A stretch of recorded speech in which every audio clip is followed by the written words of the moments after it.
Hello, everybody. Welcome to season 3, episode 16.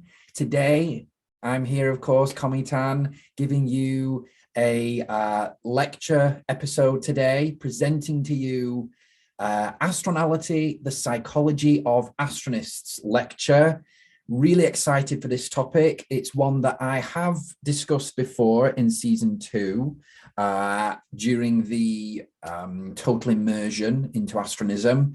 But today, I'm just going to be giving you sort of some updates on this topic, some information that has been produced since last year, and some information that will find its way into the Astroxia as well, because I'm currently producing that at the moment. So I'm excited today to be presenting to you sort of this astropsychology, astronality element of astronism. And I think one of the main sort of fundamental ways to start this lecture is to really ask this question on the left-hand side there, which is, haven't we all, at least once in our lives, looked up at the stars and felt a sense of awe, admiration, and kind of wonder as well?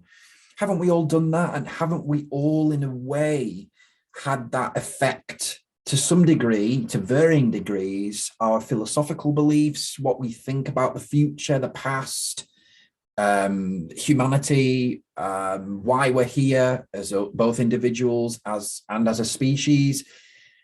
And hasn't this, again, haven't we all kind of felt that at least once in our lives when we've looked at space exploration, things to do with rockets and the future and how humanity is expanding into space?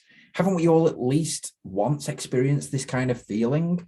I presume there are people who haven't, but I certainly have, and I interact with people who have felt this kind of feeling and who have sort of looked up at the stars and had varying degrees of spiritual, you could say, religious, philosophical experience. There's loads of different ways to describe it.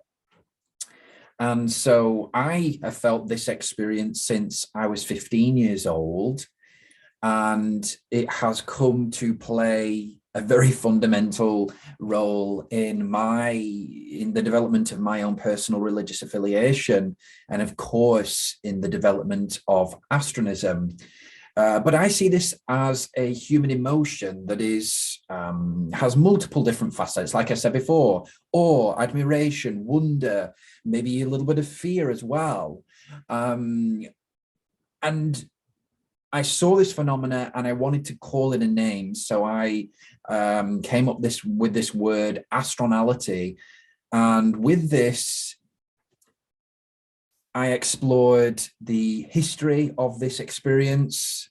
During my master's dissertation, I was looking at how in the prehistoric times, in the Upper Paleolithic, there were representations on rock walls of the stars and similar astronomical phenomena. So that then led me to think, well, did those ancestors of ours, the first ancestors, did they experience something similar? Did they have that fundamental sort of emotion? Did they feel those feelings that we do today? Albeit in a very different way, perhaps.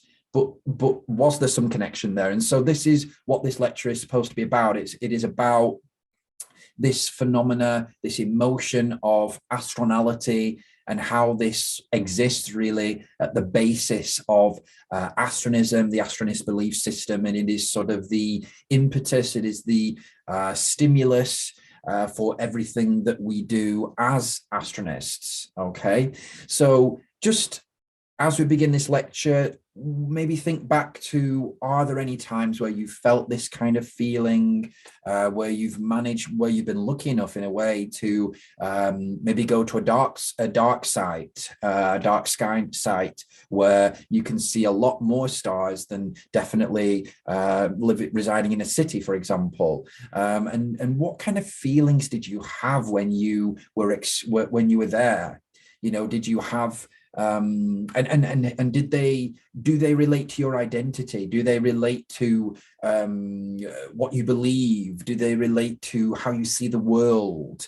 And this is the fundamental basis of what becoming an astronist means, actually. And we're going to get onto that a little bit later on. But just as we begin this lecture, maybe try and jog your memory, think back to, are there any times in your life where you have felt this kind of emotion? And so I think the fundamental or the principal way that we should begin this lecture is really to decipher the nature of astronality. What is astronality? What is the basis of this? Is it emotional? Is it spiritual? Is it physical, in fact? Well, in a very broad sense, I define astronality as one's concern for and wonder of, or wonder for, the astronomical world. That is a very broad statement. Of course, this also needs to be connected to some kind of religious or philosophical effect, or religious or philosophical idea or belief, for it to really be astronality. If it's not connected to a religious or philosophical belief, it's what we call noctcaelador, which is a great term that William E. Kelly coined, which we'll be looking at a little bit later on, in regards to the different levels of astronality. There is a hierarchy that exists where people experience different levels of this kind of emotion. But as a general basis, astronality is any instance in which you have concern or wonder for the astronomical world, and it's regarded as a human emotion. So it can include concern and wonder, of course, include fear, fear of the future, fear of the astronomical world. Wonder, of course, is more positive. It's more about awe, asking questions about the universe, and wondering, pondering, contemplating, ruminating. All these different words are all connected to these emotional feelings that we might get when we look up to the night sky. And so this is what I refer to as astronality. So all these individual feelings I refer to as the human emotion of astronality. So it's a pretty broad emotion in that sense. There's a lot of different categories and branches of astronality. There's some negative ones, there's mainly positive ones though. And their effects that they have in the world and on the individual person can vary considerably. So sometimes people ask me, well, what is the basis of Astronism? What is the Astronist belief system based on? You know, is it based on an event? Is it based on a person? I think to varying degrees it is. I think at varying degrees it is based on a person, because it's based on my founding of it. It's based on my background, my life story, and so far, and it's connected, very intertwined with my life. But fundamentally, actually, if you look at it in a broader way, the actual basis of astronism, the basis of astronist activity, astronist belief, if we have a very broad understanding of what astronists are, the basis of it is actually astronality. It is this human emotion, as if to say that if this human emotion didn't exist, if this phenomena of astronality didn't exist, then astronist behavior, astronist beliefs wouldn't exist, because these emotions are the impetus as to why we do what we do. If we didn't feel these things first, we wouldn't act on them, we wouldn't believe on them. Do you know what I mean? So in that sense, certainly astronality is the basis of astronism. So it's quite interesting to think about that. You've got an astronist belief system, astronist religion, astronist philosophy that is actually based on human emotion rather than any particular event or anything like that, is actually based on this sort of shared phenomena of how humans feel about the night sky. So in that sense, of course, astronality is the stimulus, as I've said before, of astronist activity. And of course, astronality is universal. This is something that anyone can feel. It is not an exclusive emotion. I don't think emotions could be exclusive. It's quite an interesting idea, that, though. But no, I don't think it could be. I don't think it could be exclusive. But what I do think is more and more exclusive as you go up this hierarchy is, do you want to try to master this emotion? Do you want to try to master other elements of this emotion? Maybe the more intellectual side of it, the more spiritual side of it, these different elements there you've got. Do you want to master those? And so that's the journey that I'm on as an individual. I'm trying to master astronality, trying to increase it all the time, trying to engage with it all the time. And that is the life of an astronist. That is the life journey of an astronist person. And of course, this is fundamental to one's achievement of what we call astrosis, which is the union of the self with the astronomical world during one's lifetime. And so that has a mystical element to it, but it also has a very intellectual element to it in terms of academic and scientific study, and also has a more religious, devotional, spiritual element to it as well. So there's all these different areas, and that is the difference between a person who sort of the universal feeling of astronality. So anyone, whether they are an astronist or not, could feel astronality, but it's whether they want to engage with it on a deeper level. It's whether they want to ascend this hierarchy, these different levels of astronality that we're going to be speaking about a little bit later on. It's whether they want to do that. It's whether they go that far with it. And as you go up that sort of hierarchy that I've deciphered, of course, the experiences that are produced are also more and more profound. So there's a lot of theories. I'm going to get onto this a little bit later about is astronality innate? You know, are some people just more prone to experiencing astronality than others? I definitely think that is the truth, and we're going to be looking about that a little bit later. And then sort of applications of astronality. What are the different ways that we can apply astronality in our everyday life, but also in broader society? So I spoke about this a little bit earlier on. I was saying about how, you know, through my master's dissertation, which everyone can have a look at if they wish, I deciphered that this human quality, this human emotion that we have has origins in the Upper Paleolithic, based on the activities that were being conducted at the time, that were, of course, integrated with religious, spiritual ideas, but fundamentally, in a way, in a very secular way, in a way, astronality played a very important role. Did those people in the Upper Paleolithic inscribe on rock faces, you know, spend meticulous time to do that, to inscribe constellations into rock faces just without any emotion in that, without any kind of feeling?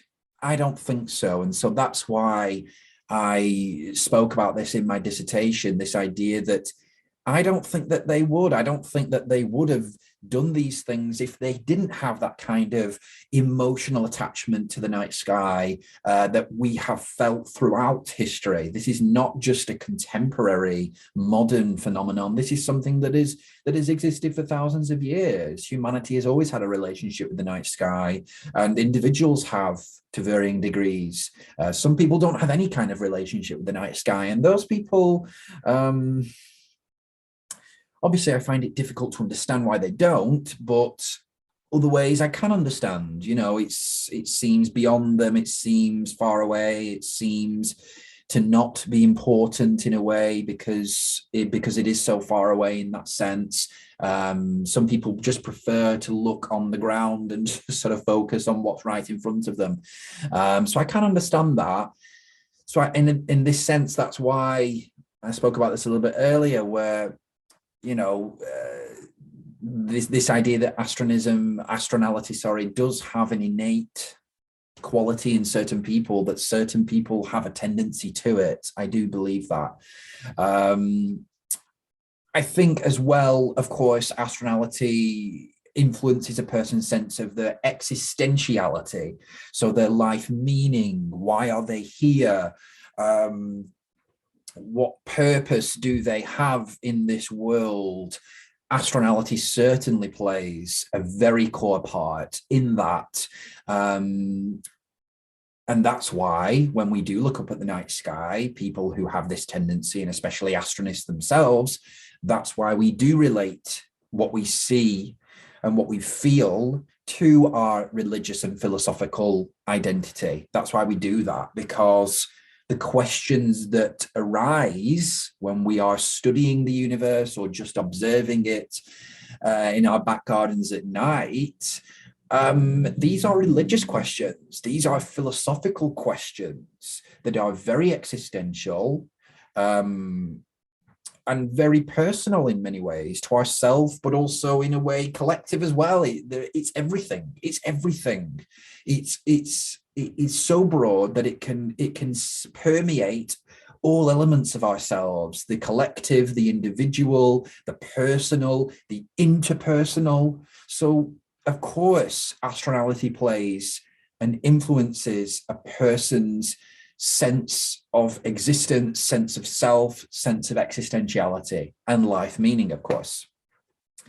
So the state of a person's astronality is of therefore the utmost concern to astronism and the astronist belief system, just in the same way that the state of a person's soul is of the utmost importance to Christianity and the church. Of course, this is the same for astronism in relation to astronality. And so that's why astronism is geared around promoting astronality, but also providing methods, providing beliefs, providing theories about astronality and ways to engage with it and ways to enhance it. And so this is why we do this. This is why astronist belief and practice is geared around this idea of increasing one's engagement with their astronality, okay? Because we want to preserve this quality of ourselves. We want to we want to cultivate it. We want to increase it. We want to see where this goes. You know, I want to see where this goes for myself personally, but as for humanity as a whole. I think all of humanity as a collective has an astronality to it. And in that sense, that's when astronality becomes part of the society, becomes part of the community, becomes part of the global universal community of human beings.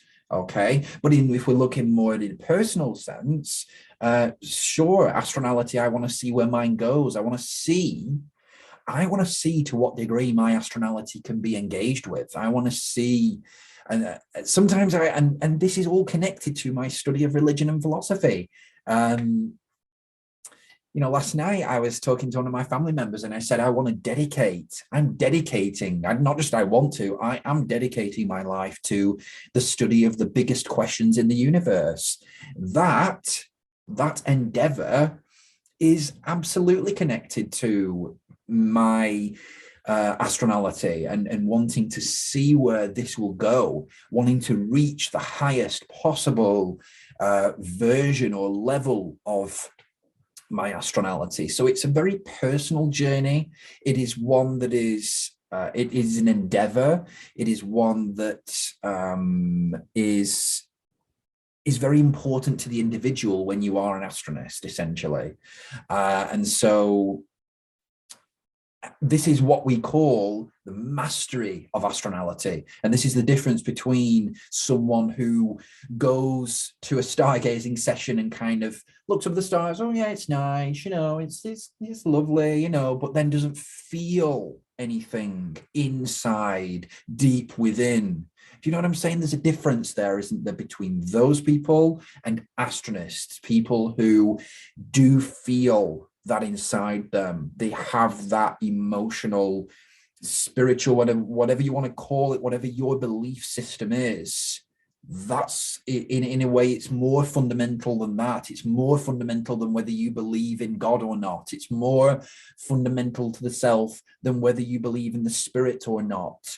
It's existential. It is about your existence, who you are, where you're going, where humanity is going, the future, things like this. So it's even more fundamental than those things. And that's, again, sorry to be rambling on, but that's, again, why these other concepts that are, in a way, pre-astronistic, ideas of God, ideas of spirit, ideas of ritual and worship, all these things are what we call agents of, well, we call them analytic agents because they're agents of transcension, but they're also agents of Astronality. They are ways that we may engage in a deeper way with our Astronality, but the Astronality itself is so much more fundamental than those things. And so that's why you should always begin with your Astronality and then apply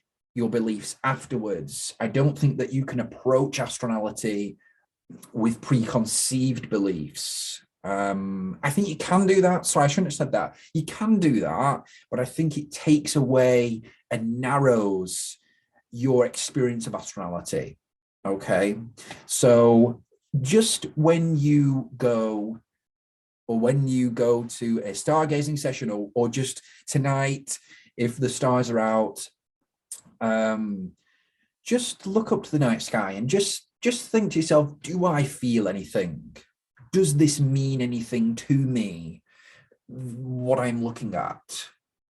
Does this relate to my future? Does this relate to me as a person? Does this resonate? That's another good word that we use in Astronism that really gets to the core of what I'm trying to say. Resonate. Does this resonate with me?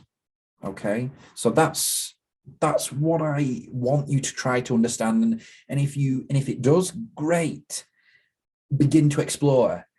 If it doesn't, fine, maybe you need more time, or maybe you need to learn a little bit more about Astronism first and what that means. Maybe you need a little bit more guidance. Get in contact with me if that is the case, because I'm more than happy to help people. I think that my own personal experience of this emotion was very intense.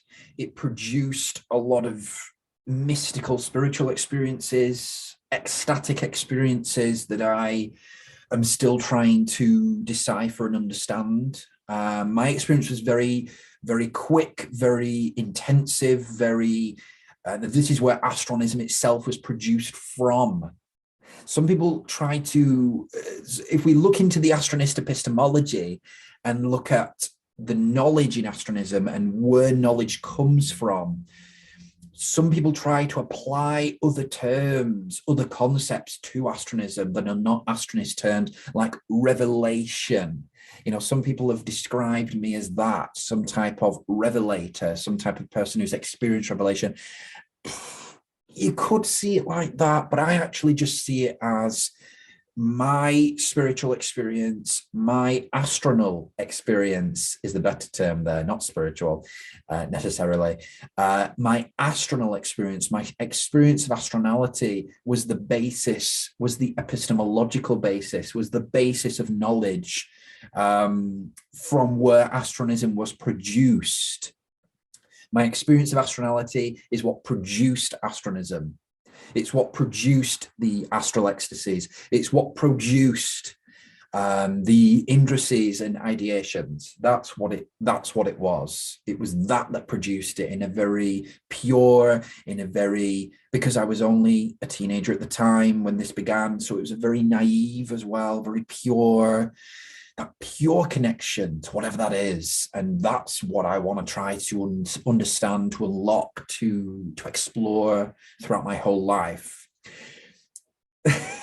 Spent so long on this slide. Sorry, everyone, but I just wanted to kind of see where we went with that idea. So anyway, the history of this concept. So astronality, in a sense, actually only came about as a term and as my understanding of my experiences later on. So it came about first. I've tracked it down to a UK charity constitution that I wrote in August 2019. That was the first use of this term, and it's not directly referred to in the Omnidoxy. So that's quite interesting. The first book that I wrote, the Omnidoxy, the first canonical, book that I wrote, Astronality is not mentioned at all in the Omnidoxy, which is so crazy because the founding text of Astronism doesn't include the basis of Astronism, the emotional basis. But I think the reason because of that was because during my writing of the Omnidoxy, I was experiencing astronality, but I didn't know it. There wasn't that term then. So there are inferences to astronality throughout the Omnidoxy, certainly, but I don't actually ascribe that term and that concept yet. I think what I needed to do in the interdoxical period, which is when astronality as a term emerged and as a concept emerged, I think I needed to be able to reflect on my experiences of the past, 6 or 7 years, in order to understand what I had experienced. And so that's why astronality came about at that time in the interdoxical period, because I had to have that time to reflect. When I was writing the Omnidoxy, I was still in that mode, that sort of, I was still experiencing astral ecstasies. I was still experiencing those for the first time, indices, and I was still in that mode. And I couldn't see beyond that at that time. I think that in the interdoxical period, in that period really of reflection, I needed that time in a way to reflect on what I'd experienced. And that's when I thought, wow, a lot of what I've experienced is based in my emotional experience of this external stimuli. This is called astronality. And so that's where it came from.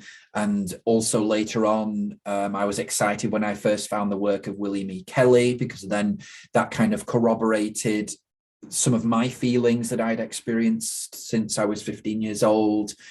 And in a sense, what that did was also provide a little bit more basis to what I was saying, because he had been doing scientific studies on this phenomena since 2003. So that kind of helped me as well to try and formulate this idea of astronality. And of course, here we are today. But I think that's the reason why when people say, well, how can you have wrote the Omnidoxy as the founding text of Astronism, but not even mention astronality? I think it's because I was still experiencing it for the first time during the writing of the Omnidoxy, and I needed that time to reflect first before I could even think about what I'd actually experienced, if you understand. So that's that. Then it was first included in a canonical text in the Institutional Dictionary of Astronism last year. And since then, I've tried to develop it as much as I can, explore different elements of it. And here we are today.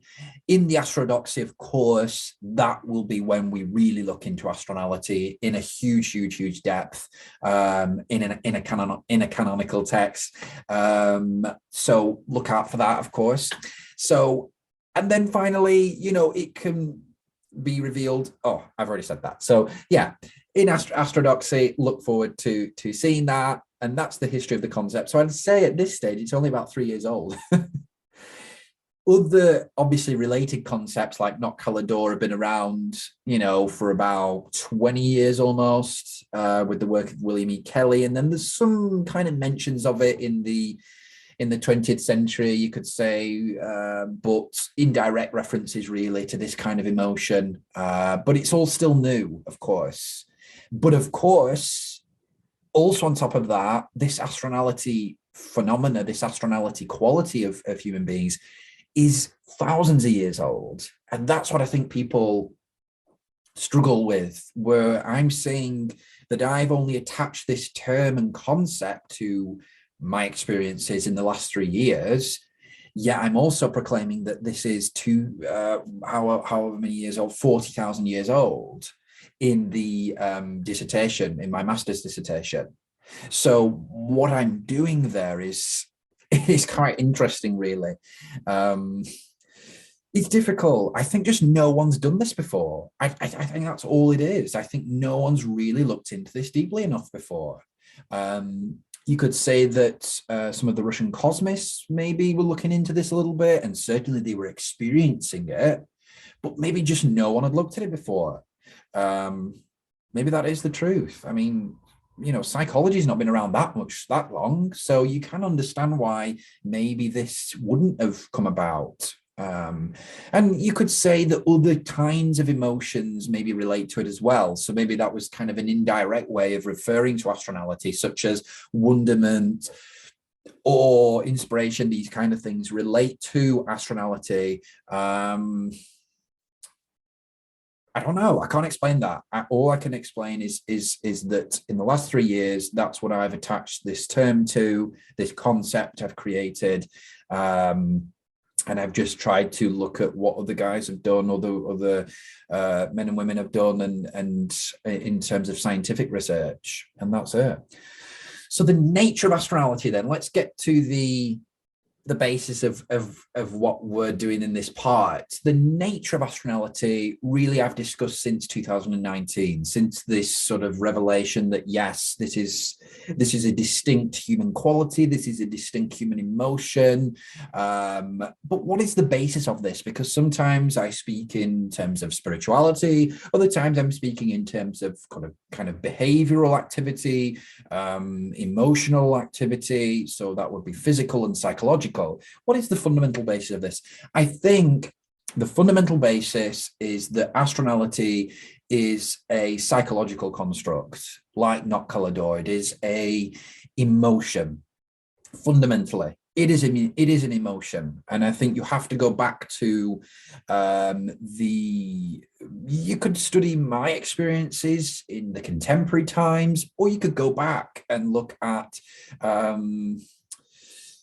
the Paleolithic. You could look at what they were doing then, some of the things that they were creating to try to express this astronality, to try to express this emotion, because that's exactly what it was. It was an emotion.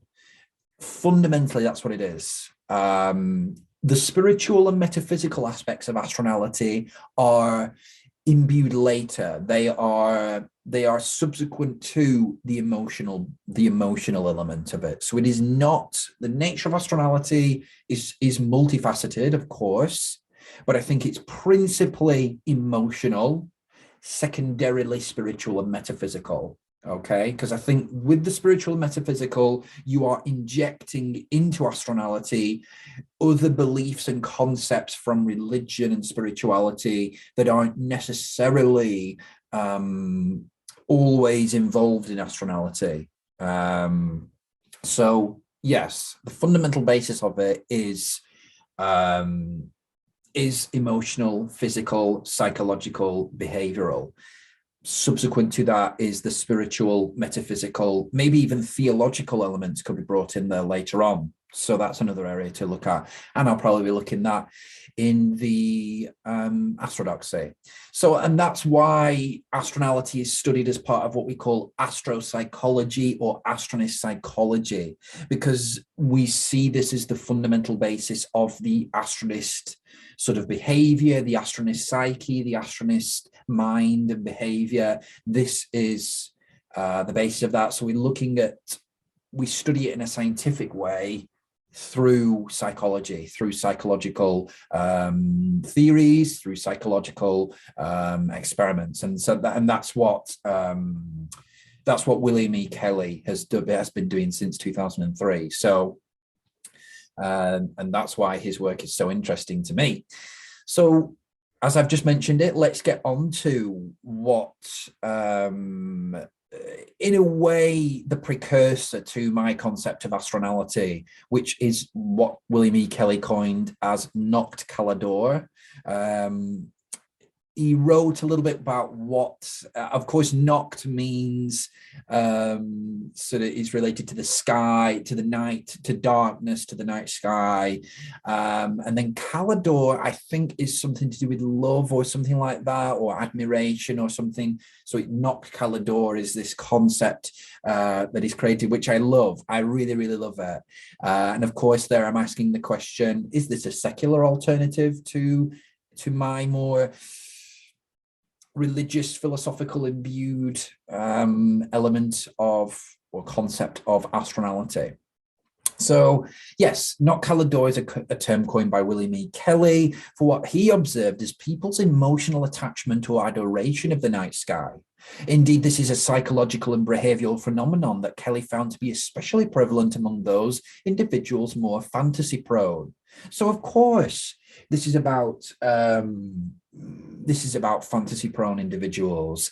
And that doesn't mean to undermine them. Sometimes some people are very skeptical and very cynical. That can seem to be like, well, they're not to be believed, because they're to do with fantasy and they make up stories and things like this. It's not that. It's not to undermine them at all. It's just to say that these individuals are concerned with the future. They are concerned with the imagination. They have a very rampant imagination, very creative individuals. And we see this in space art, for example, where there's been brilliant contemporary artists who have drawn fantastic pictures, illustrations of people in space, so astronauts and things like that, but also of astronomical phenomena. And this has taken place throughout history, back to the prehistoric times, where they were inscribing on the rock faces some of these astronomical phenomena. So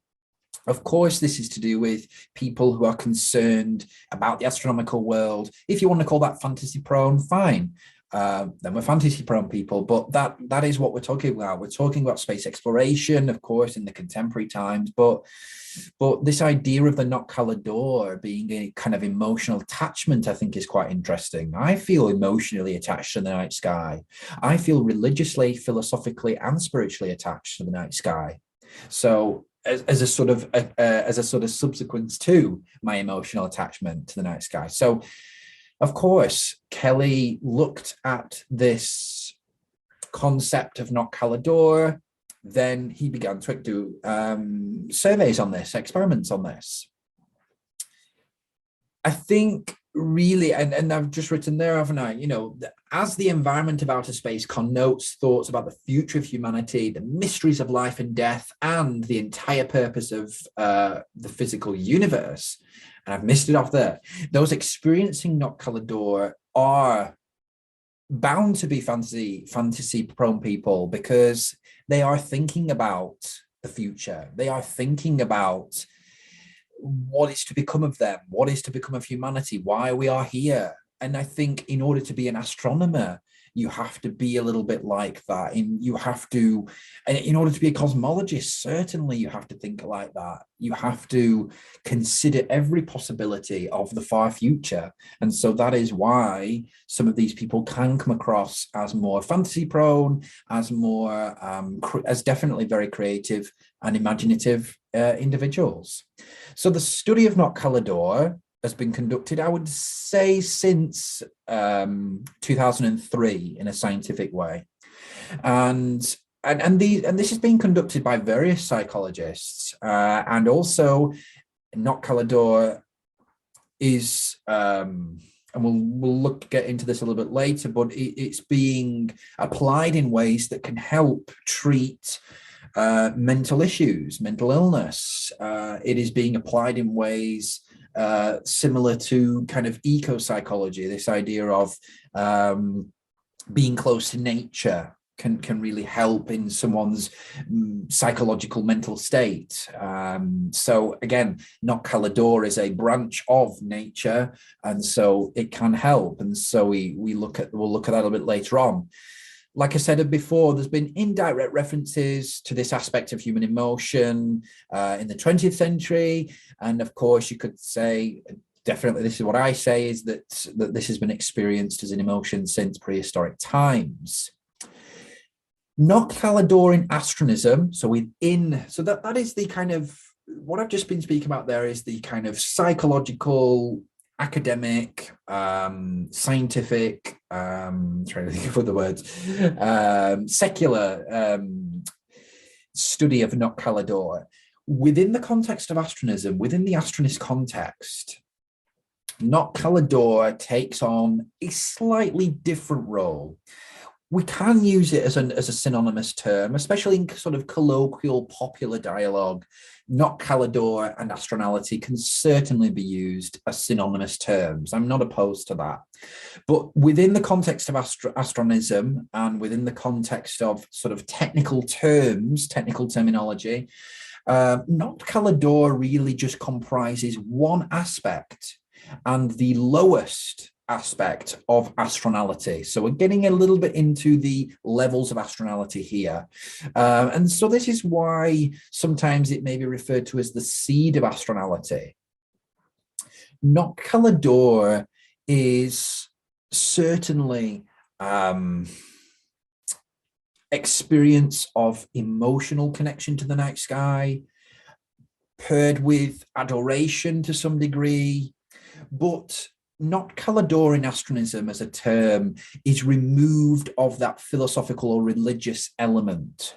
Okay, so a person may experience awe and admiration of the night sky, but they don't relate that to their religious or philosophical beliefs. For example, a Christian who does that, who doesn't really see this night sky as playing any kind of role in their beliefs or in their religion or in where they're heading in the future, the afterlife, things like this.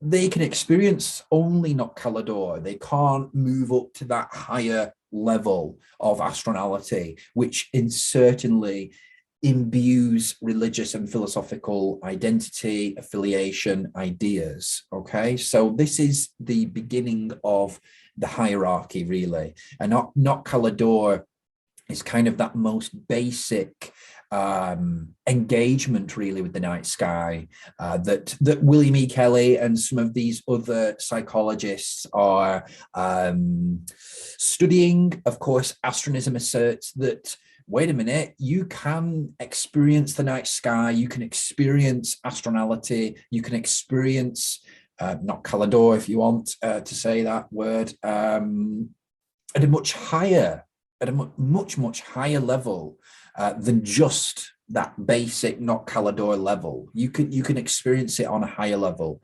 And so that's why we'll bring in a little bit later on some of these levels, the 5 levels of astronality. So here are just some after effects and related experiences to astronality. We've got absorptivism, which is sort of an experience of absorption felt as a result of sort of viewing or otherwise engaging with the night sky or space exploration. So it's this idea of feeling like you've been absorbed. I've felt that before. I've been in my back garden and I've looked up at the night sky, or I've been on a stargazing trip or something, and I've looked up and I felt that sense of absorption. There's something that just really weird happens that you especially when you're looking right up and you're looking, and there's that absorption. You feel that you're being absorbed into the night sky. Of course, you're still stood on the ground, but you feel something. You feel that absorption. You feel that connection. It's very interesting, and it's something that I think needs more astronist study, but it also needs more psychological study as well. We also have this idea of attachmentism, which is what William E. Kelly has been studying. This idea of the night sky as an attachment object that certain individuals, and I include myself in this, feel that the night sky, that they are attached to the night sky, that the astronomical world is a safe place for them. It is a place that they feel is the source of their existential meaning, which is, of course, what we refer to in astronism. We refer to that phenomenon of existentiality, this idea that the astronomical world is the source of your life purpose. And of course, that means that there is some kind of attachment there between the individual and these night sky phenomena. And then of course you've got things like connectivism, which is kind of, we use this word quite a lot, connection, which is kind of a broad term. It's a little bit too vague sometimes, but I think that there is this sense of connection that is felt as a result of Astronality and noctcaelador. People can feel connected to nature, connected to the night sky, connected to the astronomical world. And then, of course, you've got things like cosmic effect, this idea that astronomical phenomena hold direct physical effect on the observer. And again, this can be emotional. And I suppose I should have included the spiritual effect as well, not just physical, but spiritual, principally physical, but also spiritual effect on the observer. And then also you've got Nictophilia Hypothesis, this idea that there is an innate tendency in human beings to connect to the night sky. And this is why we've experienced religions in the past, in ancient times, for example, being based on star deities and night sky phenomena.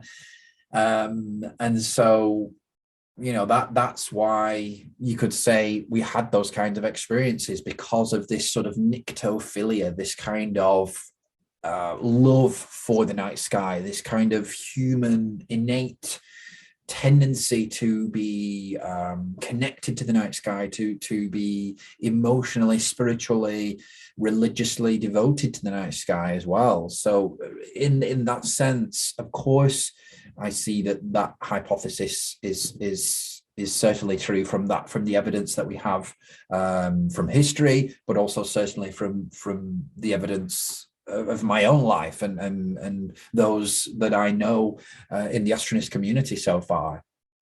So that's just a little bit as what has been some sort of theories, that have been developed so far. And of course, as time goes on, those theories will expand, new ones will be added, hopefully.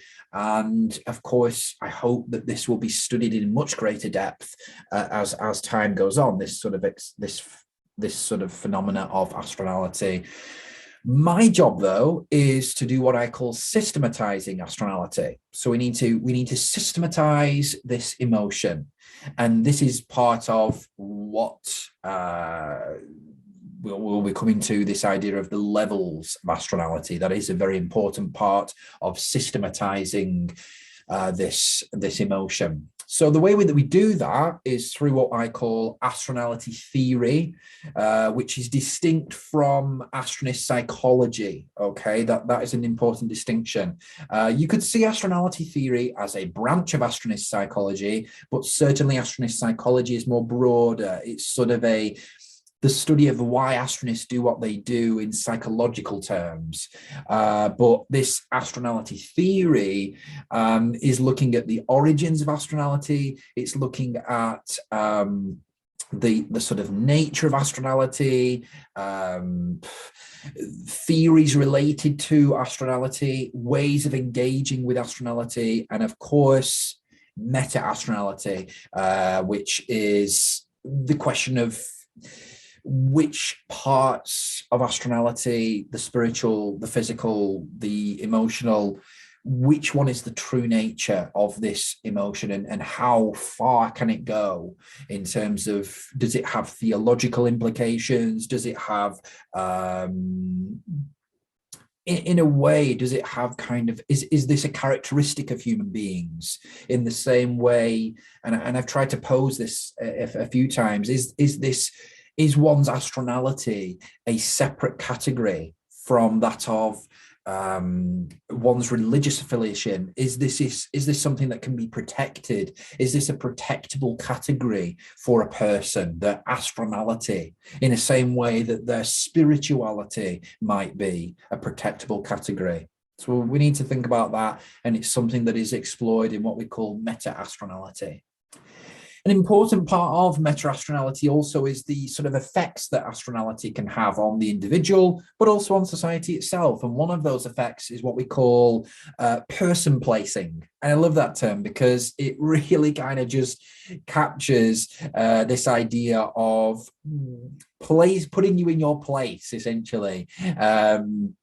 And this is one of the effects of astronality. It is to inferiorize, in a way, the individual. And we see this kind of process taking place with deities in other religions, where, you know, this concept of God is so great, it's so beyond you as an individual that you are kind of inferiorized, you're below God, you are a subject of God, in a sense. So the same thing takes place with astronality. When you're looking up at the night sky, it's so much bigger than you. It's so much more grand, more vast. It has existed before you existed, and it will exist far beyond when you've existed. So in that sense, it inferiorizes you as that tiny individual. And that's what astronality does. It places you, it puts you in your place as an individual and makes you say, no, you're a tiny, tiny part of this huge astronomical world. And you will, in a way, you will never truly understand this thing that is so much bigger than you. And all you can hope to do is try to get to your ultimation as a person, as an individual person. Try to understand this throughout your life as best as you can. But good luck trying to do that. And that's the journey that I've been on since I was 15, of trying to understand the astronomical world and my place within it, but also my relations to it as well. So I've mentioned this multiple times, that astronality is not one-dimensional. You know, this is not just one kind of emotion. This is not just one kind of level. You know, there are different levels that we can experience astronality on. One person might go to the lowest level and not want to go beyond that, not being able to go beyond that, not have the tools, the capacity, the tendency to want to go beyond that level. And then you've got other people who want to reach that highest level. They want to go beyond, whether they by choice or not. Sometimes I don't think my experiences of astronality were by choice at all. I think that they were thrust upon me by something, I don't know what. Then you starting to bring other things in, like destiny and God and things like that.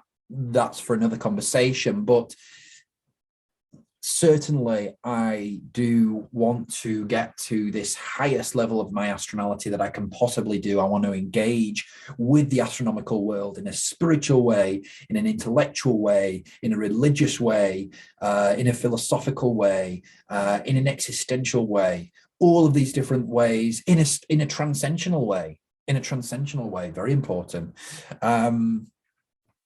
So in that, then, I've identified 5 different levels of astronality, 5 different sort of layers of astronality, different degrees of experience of astronality that I call noctcaelador. So, of course, that relates to the work of William E. Kelly. So that's what he primarily looks at.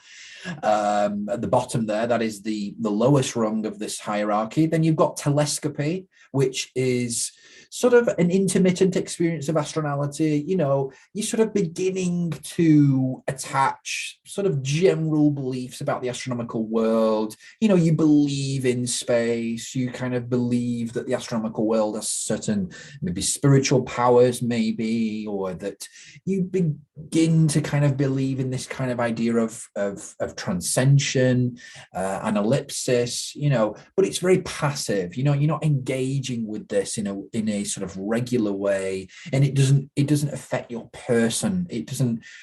You're not necessarily an Astronist at this point. You could be part of other religions. It's not your identity. It's not seeped into you, not like some of these higher levels.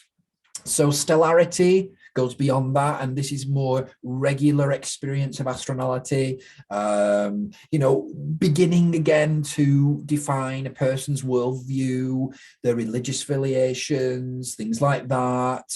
So again, we're moving up the hierarchy again. Then we get to this level of Astroxia, which is the key one, really, for Astronists. This is the moment where one's astronality is intertwined with their identity, okay, with how they see who they are, okay? And so this is the point at which you are an Astronist at that point. That's what I went to. That's what I began at age 15, and have certainly wanted to develop that since then. And then we've got this idea of cometanality, and so I've titled it Cometanality because my goal in my life is to be able to reach the level of Cometan. Yes, my name is Cometan, yes, but Cometan is also a title. Some people don't realize that. Similar to Buddha. You know, Buddha, that wasn't his name, that was an actual title that he achieved during his life, and certainly in death, where, you know, he wouldn't be returning. He had reached nirvana. He wouldn't be coming back to this world. And so that is this idea of Buddhahood. And so the similar concept emerged in Astronism, this idea of Cometanhood, this idea of you can reach a level of astronality where it is a lifelong experience. From the moment that you experience it is lifelong, then you experience it to the day you die. And also it has a profound effect on an individual's life. It is part of their identity, as we've said previously in the previous level, but it subsumes you. And this is why, if you look into my background, the key event in my life in terms of astronism was my subsumption. We call it the subsumption of Cometan, because this was when my whole person was subsumed into astronality, subsumed into the astronomical world, the study of the astronomical world, and of course, the study of astronism, of course. Of course, then I didn't know that. I didn't realize that at the time. These terms have only been applied later on, because I didn't realize that I was experiencing astronality at the time, but I was. And in a way, that made it very pure, because I didn't actually know. I didn't know this thing existed or could exist in the future. I didn't know that. I didn't know that astronality could be a thing or even was a thing. I just experienced it. And so that's why, in a sense, I don't think that my experience of Astronality from age 15 was, it certainly wasn't a choice. It was something that was thrust upon me because I'd never even heard of it before. I didn't even know anything about it. So I didn't know you could have those kinds of feelings about the stars before then. I didn't know that. So in that sense, it seems very much likely that this experience, this emotion that I had that produced the omnidoxy, that has produced Astronism, was very much thrust upon me rather than like a chosen thing. Of course, now I choose to, now that I know what it is, and now that I understand it better, of course, now I choose to continue this experience. I choose to prolong this experience to reach Cometanhood, I hope. No, I think originally this idea of the subsumptive astronality is certainly something that is not necessarily a chosen thing. It is something that is chosen for you. So we'll get into that in another episode probably at some point, but it's just interesting how, there's these 5 different levels that I've identified, and that you could begin at noctcaelador, and you could really go up these different levels to cometanality. And I think, again, they are still quite vague. I think in the Astroxia, I'll make a little bit more distinction between them, a little bit more definitive. They seem a little bit subjective at this stage because this is still very new stuff. It's not the theories that I'm talking about here are very new. They're not developed. They are still in their sort of primitive phases. So as time goes on, these different levels of astronauty will be explored and will be defined in a greater way. And I think a lot of that will be done in the next year or so in the Astroxia. And then here, I just wanted to include, this was from last year, the Major Astronist Mechanism 3, from last summer, last August, I think it was published. And you can see there the levels of astronality and how they are, I've zoomed in, of course, onto this particular area where astronality is mentioned. And you can see the different levels and how they relate to prismicity and transcension and the different and scope, of course. Astronality and is the precursor to scope, so it plays a very, very fundamental role. And hopefully if you guys go to the Major Astronist Mechanism 3, you should hopefully be able to definitely kind of decipher the role of astronality in one's personal transcension. So take a look at that if you wish, and that is there for anyone who wants to learn more about the Major Astronist Mechanism. Then on the final section here, section 4, I just wanted to quickly look at the philosophy of astronality. So the philosophical basis of astronality really is looking at how this emotion that we've identified in psychological terms, how this can be applied in the world, how this can be applied in our personal lives, but also how this can be applied in society. And so this is, again, cutting edge stuff. This is brand new stuff that has never been considered before. So it's all new. It's all still primitive in a way. So the philosophy of astronality studies that. It studies this sort of how astronality can be applied in the world and to individuals. And then a philosophy of astronality is a particular method for executing this goal. It is how we reach these higher degrees or higher levels of astronality. Okay.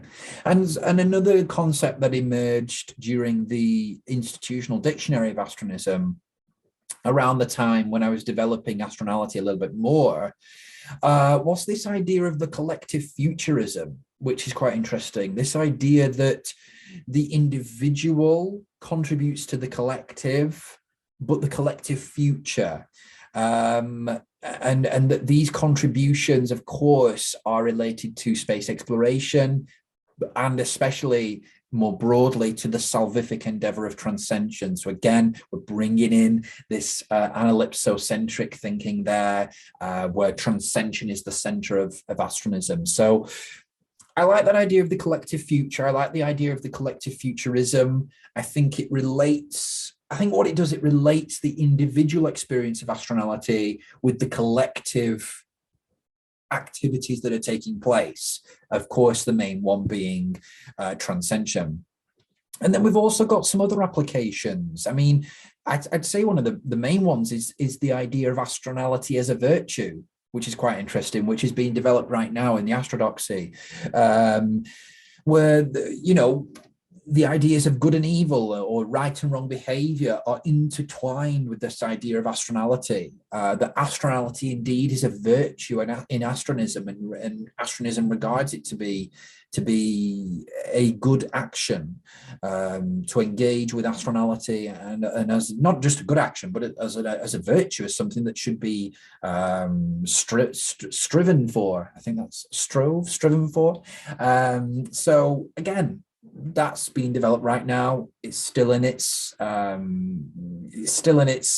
primitive phases.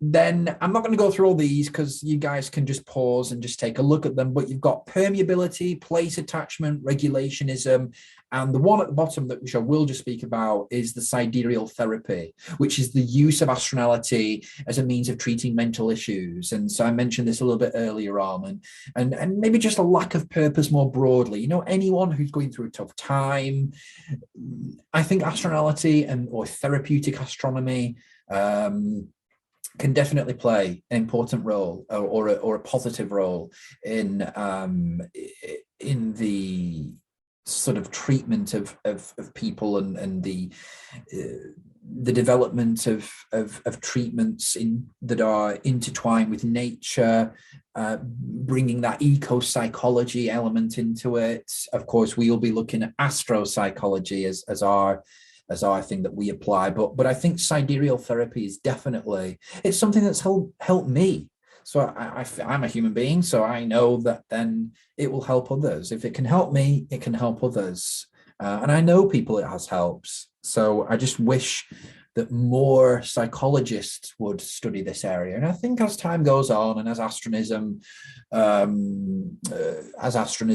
sort of gets out there more in the public and astronality is more talked about, I think we will see greater sort of psychological studies on astronality and its applications around the world.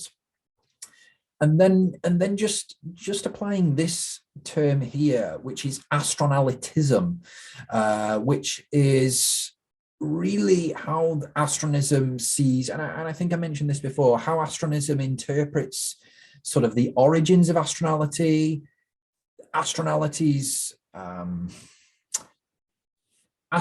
relation to other astronist concepts and beliefs like scope, how astronality really, like I mentioned earlier, is a precursor to scope, that you have to be able to experience astronality in order to experience scope, in order to harness scope, and certainly in order to fulfill scope.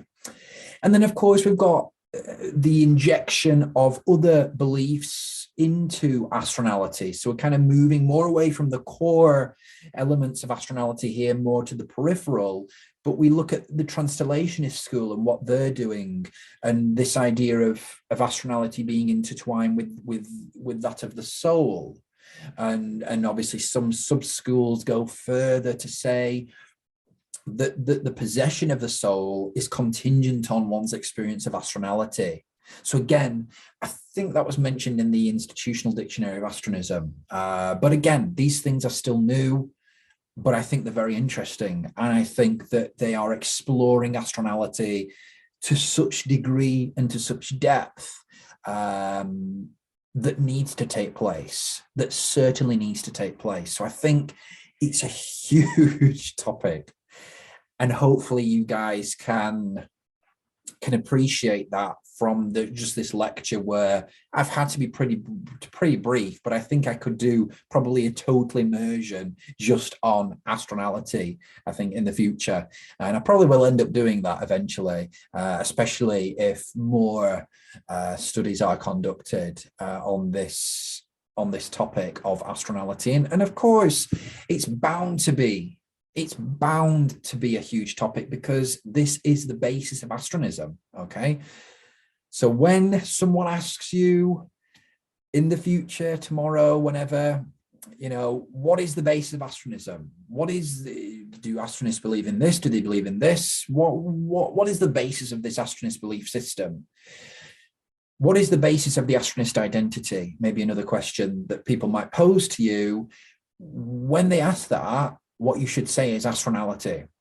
And you should say that Astronist activity, Astronist belief, Astronist behavior is contingent on and is based in the stimulus of Astronality.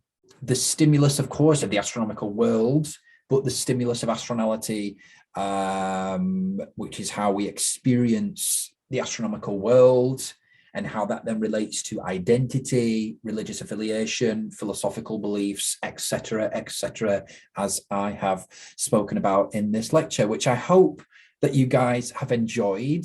Hopefully in the future, I'll be able to go to greater depth, especially after the publication of the Astroxia, hopefully. So thank you guys for listening. I'm going to end it here. And I look forward to seeing you all again in season 3, episode 17. So see you later, guys.